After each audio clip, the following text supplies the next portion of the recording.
this Hogan Shaker area, we spent a lot of time getting Crestview up and running.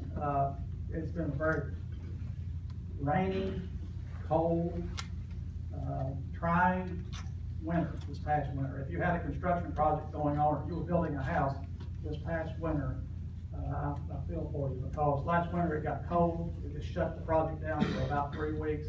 And then we had a lot of rain in the spring. It was wet for about another 3 weeks. So we lost several work days and really had to push hard to get the elementary school open. In fact, when we opened, we didn't open with the gymnasium because we just couldn't get everything completed on time. And the contractor worked with us, the fire marshal worked with us, and we were able to get our students in there on day one.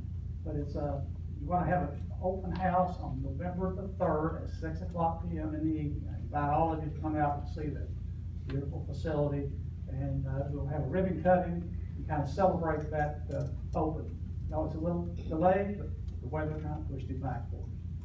This other map,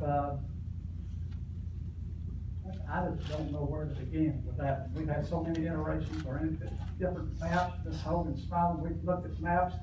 I think we take off one road and then take 10 children and put them in one school and go to another one and take 10 children and put them somewhere else. And just got to be kind of trying sometimes. Just want to throw up your papers and so start over.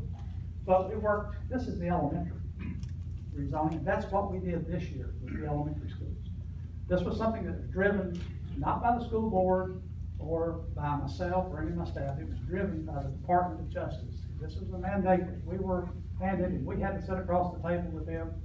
And sometimes we had some pretty heated discussions because we just didn't feel like they understood. And we still think there are some areas that just can be improved upon going forward. But sometimes they just didn't take into consideration our local population that we're dealing with. And so I certainly appreciate Ms. Hogan. She literally spent days at the central office with us, going over these maps, talking with the attorneys from the United States Department of Justice.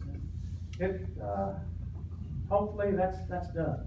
The other thing that we did this year is we completed the agreement for the middle school and high school for next year, which will take place next year. And we think that's going to go pretty smoothly too. Hope so, because this one, while it created some challenges for us in transportation and things of that nature, I think we have pretty much made the adjustment better than I first anticipated that we would make it. And this next slide will reveal it. If you look at Cheatham Park, they dropped 108 students due to the rezoning. If you look at Crestview Elementary School, they went up 761 students. They weren't there last year. And you look at Greenbrier Elementary School, about 102 students are now at Crestview that worked in Greenbrier. So they dropped 102. Crossville Elementary, which had all those portables, we're down to 115 students. We dropped 150. And Westside Elementary had the largest change with 230 students. So they had a large number of portable classrooms as well. Kind of resolved the portable issue for the most part in Springfield, except for Springfield Middle School. Of course, that will take place next year. We still have about 4 or 5 classrooms that operate out of portables at Springfield Middle School.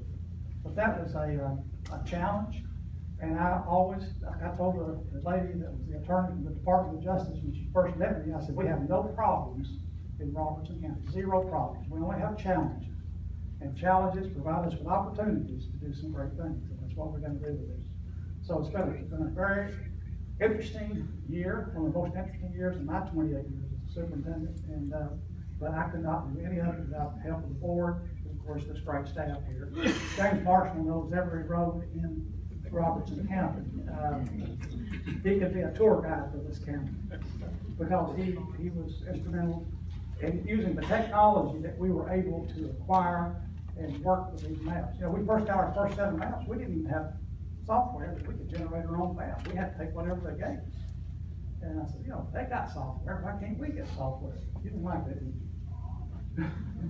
So we got the software and got folks up and using it, and were able to develop our own maps to see how we could provide maps to the Department of Justice. But anyhow, in the end, we came to a consensus. Now, but, that I know you're tired of hearing me ramble, and I'm gonna introduce,